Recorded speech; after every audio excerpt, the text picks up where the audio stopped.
So today's topic is the first of a series of talks, a total of four, on the four thoughts that turn one's mind to the Dharma. And another name for these four thoughts are the four ordinary foundations. But I think that is a misnomer. That ordinary makes them sound like ho-hum. No big deal, they're pretty ordinary. But actually, they're incredibly important. And so that's where I want to start. And the Kagyu forefathers, the ones, for instance, that are mentioned in the Mahamudra lineage supplication that I have talked about. And now tomorrow we will do White Tara, and it begins with a lineage supplication. And in both of these supplications, we're talking about the Kagyu forefathers that practiced this, attained realization, and then passed the teachings and the realization on to their main student. And this is what keeps the lineage alive, vibrant, and up to date. So these forefathers faced many, many different challenges of all types. If you read the biographies of things like people like Marpa, Milarepa, Gampopa, the Karmapas, and so forth, you'll find that they practiced diligently through great hardships and did not give up, even though they could have. And even though somebody else probably would have given up. And where they got this inspiration and enthusiasm was from their understanding and assimilating these four thoughts at a very profound level. It wasn't just that they could talk about them, understanding the words, they understood the meanings of these four thoughts. Traditionally, it's talked about these are like a foundation for a building, and your deity practices, even meditation practice, is putting a building on top of this foundation. So if you don't have a strong foundation, that the building won't last. That people, for instance, people will come to KTD, they will come to the Hay River Center, and so forth, and the other centers, and they might seem quite enthusiastic at first or after a while, but at some point they stop coming for one reason or another. Some of them just drop Buddhism or drop Tibetan Buddhism. Some of them go to some other spiritual path and so forth. But anyway, their practice did not have a lasting effect on them. They dropped it. And it is these thoughts that keep us coming back, keep us practicing, and as a result, seeing even some little results.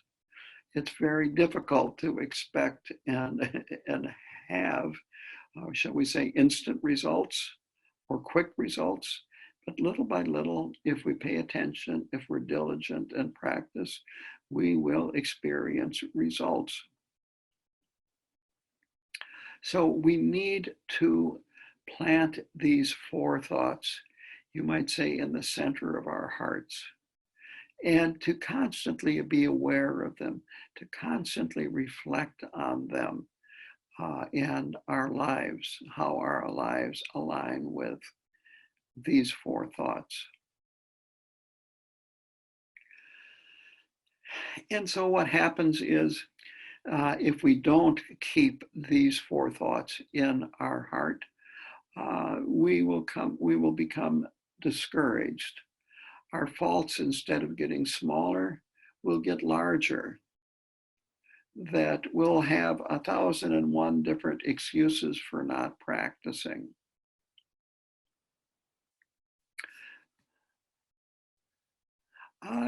There are two main obstacles to practice, and one is attachment. And so the antidotes are, first of all, precious human birth, which is the contemplation I'm going to talk about today.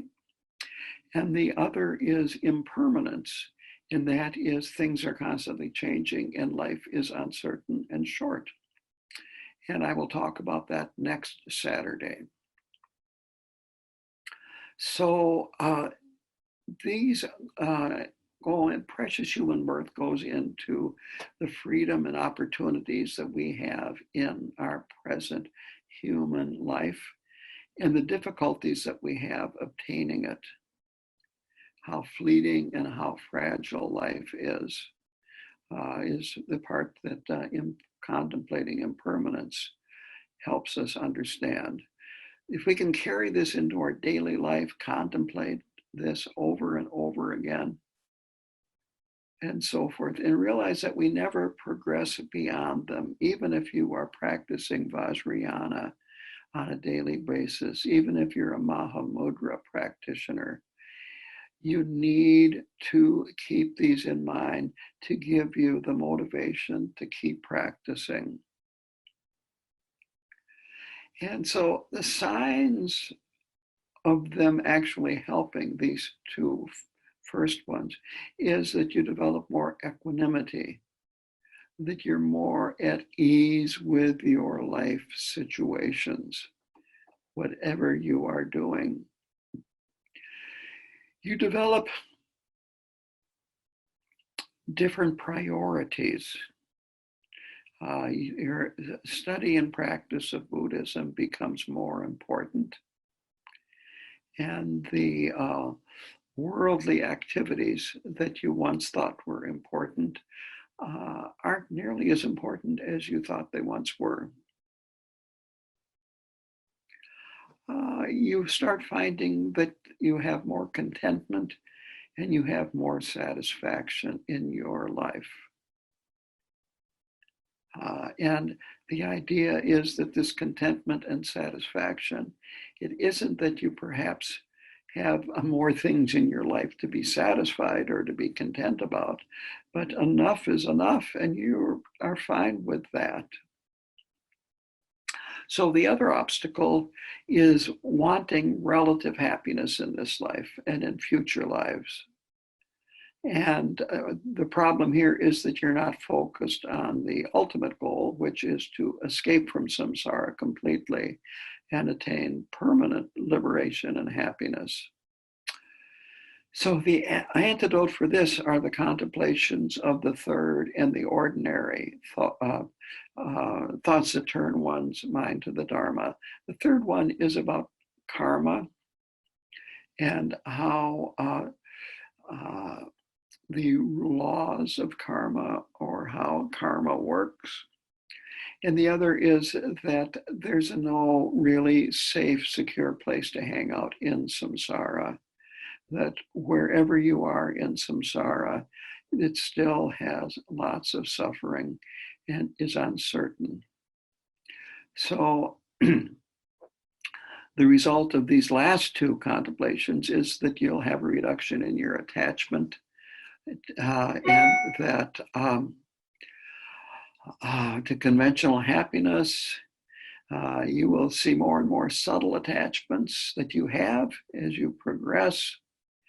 And as you see these, you will let go of those more and more subtle attachments. So traditionally, it's said that these four thoughts are like a horse that pulls the cart. The vehicles, you have the three vehicles, Hinayana, Mahayana, and Vajrayana, and it's the horse that pulls the vehicle or the cart along the path. But I think a more modern one would be that this is the fuel that powers your engine on this vehicle on the path. And so when you are feeling like you're running on fumes, shall I say, and you've lost your enthusiasm for practice, it's really important to do something about that and to look at these four thoughts again, contemplate them very seriously. And this, if done properly, will revive your desire to practice. So now let's get into the first of these four thoughts, precious human birth. Now, first of all, human birth is rare, that it doesn't happen by accident. Things happen in this world due to causes and conditions. And so it takes very unusual causes and conditions to have a human birth. And so it's good, now that you have a human birth, what is the purpose of human life? Is it to raise children? Is it to survive? Is it to be comfortable? Is it to read the right books? Is it to have the right kind of burial as you exit this life? Is it so you can fight for justice and equality? To be on the right side of history? All of these things people can feel are very, very important. And then I could get into materialism, and it is to, have a lot of personal belongings that are pleasant, and you enjoy buying and bringing home and having lots of friends, being liked, having nice clothes or whatever. Well, in Buddhism, our mind is the dreamer, and we live the dream that our mind dreams.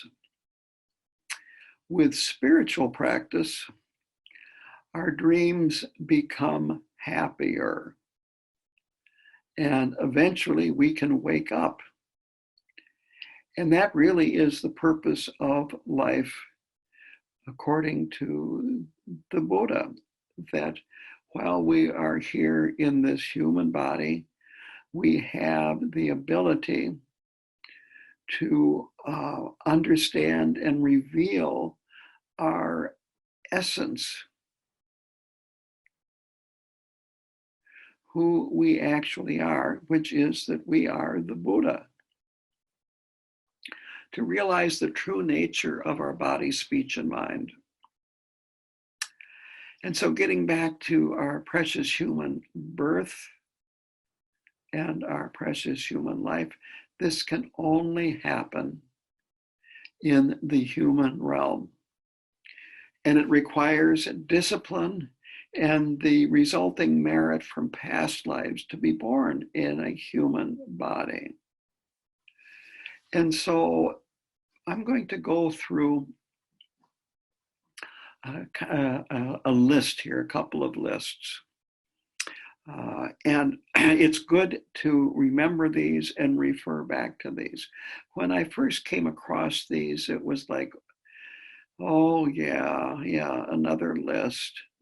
And I read it and so forth, but quite honestly, I did not, the first time around, take it nearly as seriously as I did later on. So it's really important to take it seriously. But anyway, for a human birth to happen, in our past lives, we have to have avoided performing negative acts and harmful behavior. We had to have cultivated virtuous thoughts and actions, and we had to have been motivated by altruistic desires to benefit others. That just because you have a human life this time around doesn't mean that you will have a human life next time unless you really screw up. It would be nice if that was the case, but that is not the case. So now I'm going to go into a list here of, these are called the 8 types of leisures. There might be a better translation than leisures, but that is frequently the word that is used. So these are things that we have going for us that give us here in the human realm leisure time to actually practice. So the first 3 are that we were not born in one of the 3 lower realms. The animal realm we are familiar with. We are not born an animal. There is the hungry ghost realm. The hungry ghost realm is characterized by greed, always wanting more, never being able to enjoy what you have because you're always thinking about what you don't have. And the third realm is the hell realm, and that's characterized by anger. And I've been thinking about this, about how you could look at how certain humans behave to help you relate to the hell realm. Now, anger causes you to have a lot of fear. Anger causes you to be suspicious of other people. They might actually want to harm you. They might actually be your enemy. In fact, they probably are your enemy. You don't trust people. You go into conspiracy theories because, see, things aren't the way they look on the surface. That actually the way things are on the surface is totally false and fabricated, and it's done to deceive you and think that things are all right. So you have the school shooting in Newtown, as it was actually staged by actors, and it never happened because they wanted to take our guns away from us. And then when you do a demonstration at a state capitol, you have to have your guns with you because you feel so powerless. And the world is full of enemies that are out to get you. But this is the hell realm that you can be reborn in if you have enough anger in your human life and do a lot of negative deeds. So we're not born as an animal. We were not born as a hungry ghost who they suffer from the lack of food and water and so forth. And we weren't born in a hell realm. The fourth leisure that we have is that we were not born in the 2 God realms, where there is so much bliss and pleasure and so forth that you have no concern about becoming liberated from it. In the 3 lower realms, you're too overcome with suffering to have any leisure to practice the Dharma. The 2 God realms were just too overcome with pleasure. So that's 4. Number 5 is that we were not born in a culture dominated by wrong views. And that would be a culture where wrong is seen as right, or wrong is seen as even spiritual. Number 6 is being skeptical of spirituality and religion. Being shall we say, scholarly, that I've got things figured out because I know so much. It's arrogance, of course. Feeling that you're plenty smart, you're too smart for religion and spirituality, or you're too sophisticated, or you're too cynical, or you're too clever, or you just too hard. You have hardened your heart, and you're just playing too hard to have an open heart and be concerned. So all of these keep you from being interested in spirituality. The seventh is that you were not born in a dark age, an age where a Buddha never appeared. And the eighth is that you were not born with physical or mental handicaps that prevent you from practicing.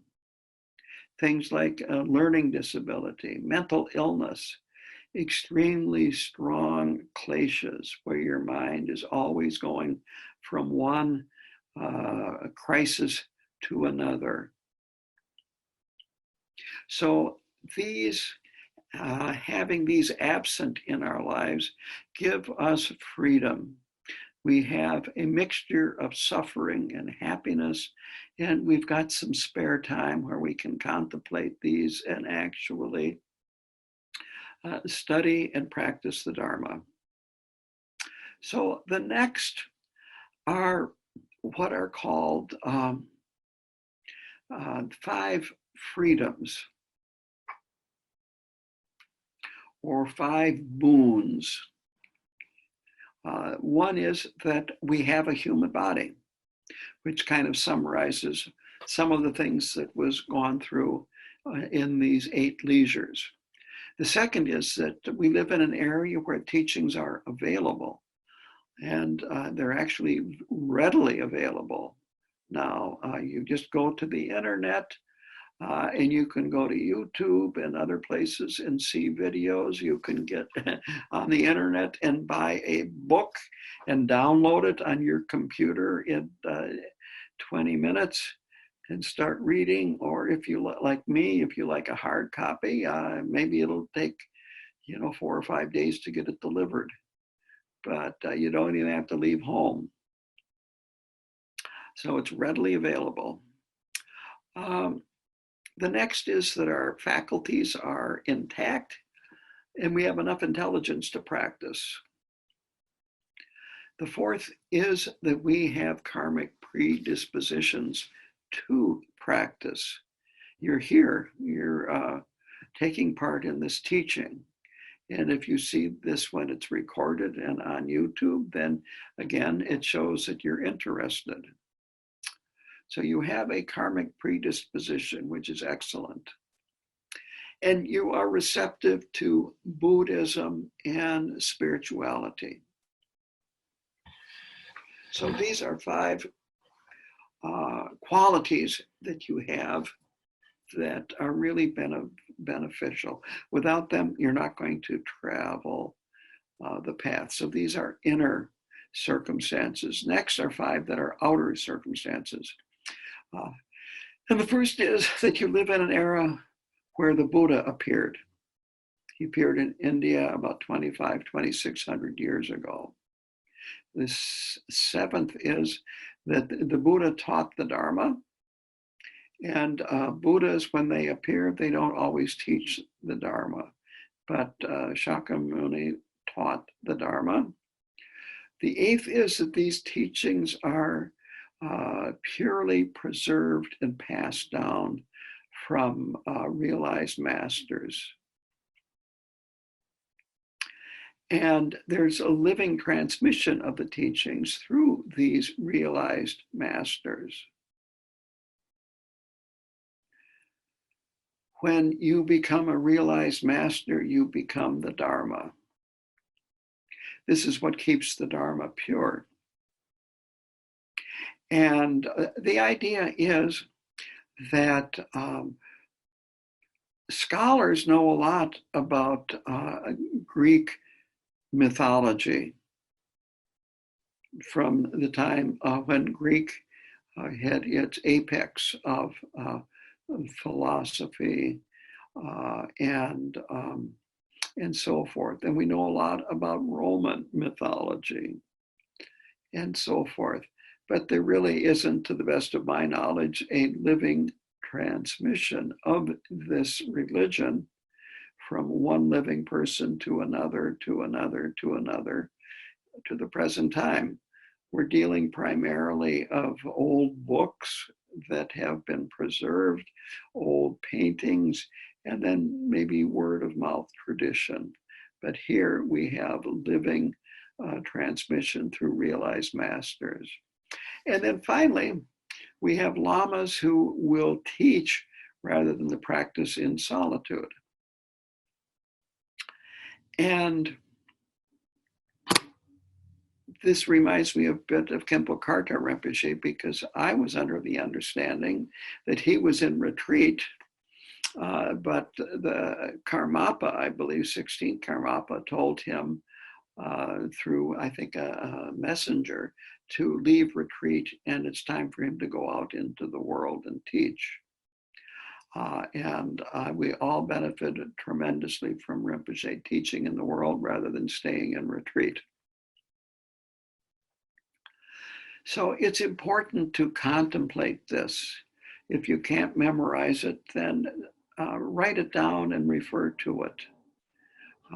That human birth is considered better than a wish-fulfilling jewel.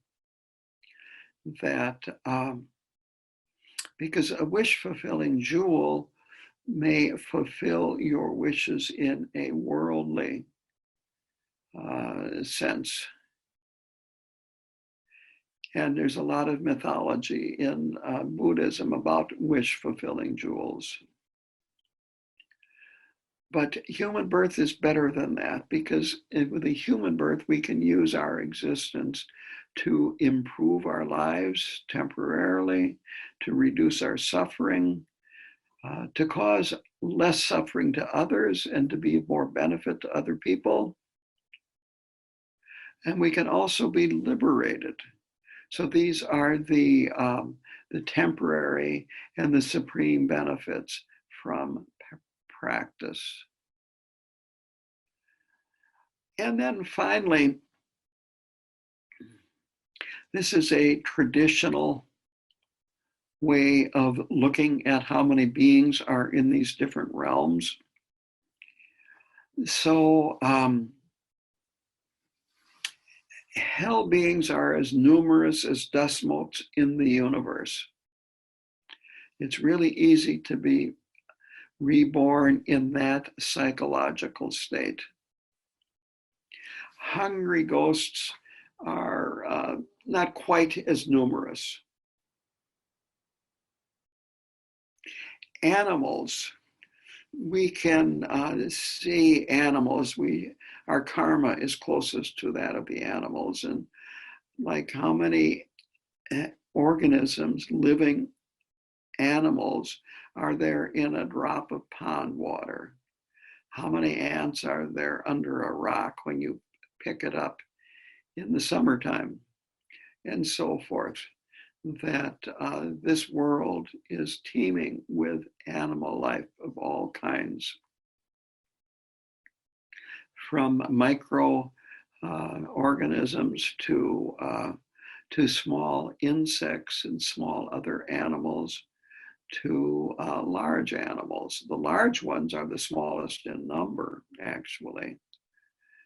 They're the easiest to spot, of course. So then we have the gods. The gods are like snowflakes in a blizzard. And the humans are like dust motes on a fingernail. And then finally, Jamgon Khantrul, he talks about these things in his book, The Torch of Certainty. And the Karmapa has overseen a new translation of it. I'm trying to think of the title of it, and it escapes me right now.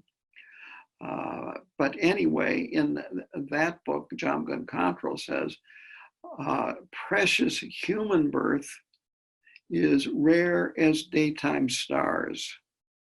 And that is a person who have all of these freedoms and boons or leisures and so forth, and actually is practicing the Dharma properly.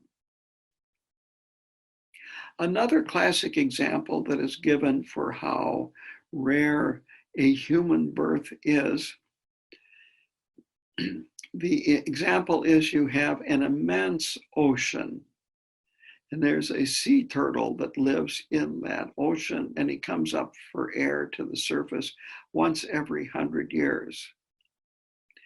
And then floating on that ocean is an ox yoke. And an ox yoke would look something like that.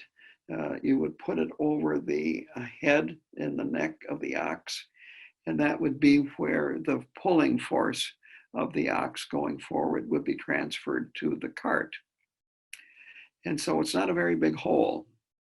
And the chances of the sea turtle surfacing with his head in the middle of that ox yoke once every 100 years, well, this ox yoke is being blown about this vast, immense ocean by wind.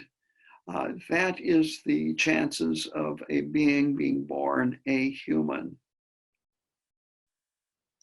So the bottom line here is you are in a very, very, very rare and a very valuable place right now in this life. Please don't waste it. Use it to accomplish a much deeper purpose than just being comfortable.